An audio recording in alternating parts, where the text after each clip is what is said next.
দেখুন, ছোটবেলায় গল্প পড়েছিলেন বা শুনেছিলেন যে রাক্ষসের প্রাণ পুকুরের মধ্যে একটা তাল গাছ আছে, সেই তাল গাছের মধ্যে ছোট কৌটো আছে, সেই কৌটোর মধ্যে একটি ভোমরা আছে, সেই ভোমরার মধ্যে রাক্ষসের প্রাণ থাকে।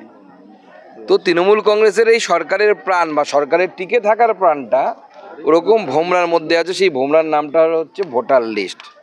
মৃত ভোটার, শিফটেড ভোটার, অর্থাৎ অন্য রাজ্যে চলে গেছে এরকম ভোটার, এবং বাংলাদেশ থেকে আসা বা মায়ানমার থেকে আসা রোহিঙ্গা মুসলিমদের ভোটার, বাংলাদেশি মুসলিম তাদের নাম। তো স্বাভাবিক, যখন ওই ভোমরাকে মারা হয়েছিল, রাক্ষস মরে যাচ্ছিল, তো চেঁচামেচি করছিল রাক্ষস। তো সেরকম তৃণমূল নামক রাজনৈতিক রাক্ষস চেঁচামেচি করছে, কারণ তার প্রাণ ভোমরাটাকে নির্বাচন কমিশন ধরেছে। এই আমি বলছি, তো তার কারণ হচ্ছে এসআইআর তো গোটা দেশে হবে। অনেক রাজ্যে আমাদের মুখ্যমন্ত্রী নেই, অন্য রাজনৈতিক দলের মুখ্যমন্ত্রী আছে। কোনো মুখ্যমন্ত্রী দেখবেন বিরোধিতা করেছে, কিন্তু মমতা বন্দ্যোপাধ্যায় বা তার দল যেভাবে বিরোধিতা করছে, মানে সেই ধরনের বিরোধিতা কিন্তু কোনো রাজনৈতিক দলের কোনো মুখ্যমন্ত্রী করেননি।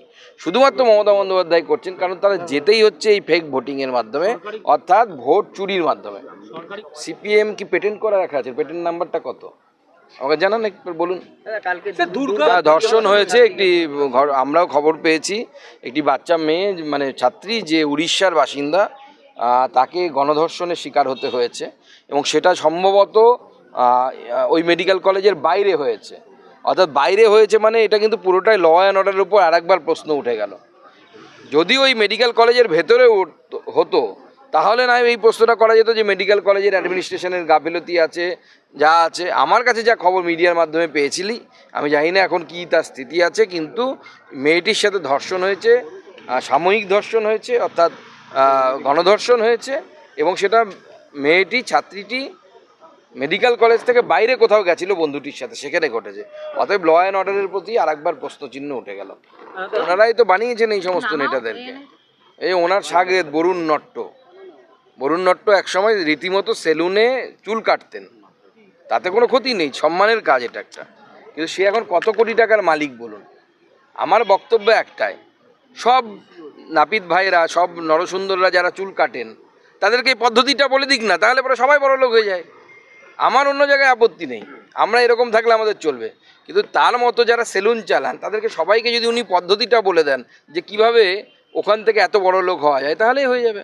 তৃণমূলের পার্টিটাই তো গোটাটাই উৎসবেই তো পার্টিটা চলছে, আবার কি লুটের উৎসব, প্রধান পেটানো উৎসব। সেদিন দেখলাম আদিবাসী প্রধানকে, নিজের দলের প্রধানকে পিটিয়েছে, মুখে কালি লাগিয়েছে। মহিলা তাও আবার, তার মুখে কালি লাগিয়ে আদিবাসী প্রধান তাকে পেটাচ্ছে। কি বলবো আর, এখন তৃণমূল বাঁচাও অভিযান তৃণমূলকে শুরু করতে হবে। ইডি বলতে পারবে, সেটা আমি বলতে পারবো না, কি তল্লাশি করেছে।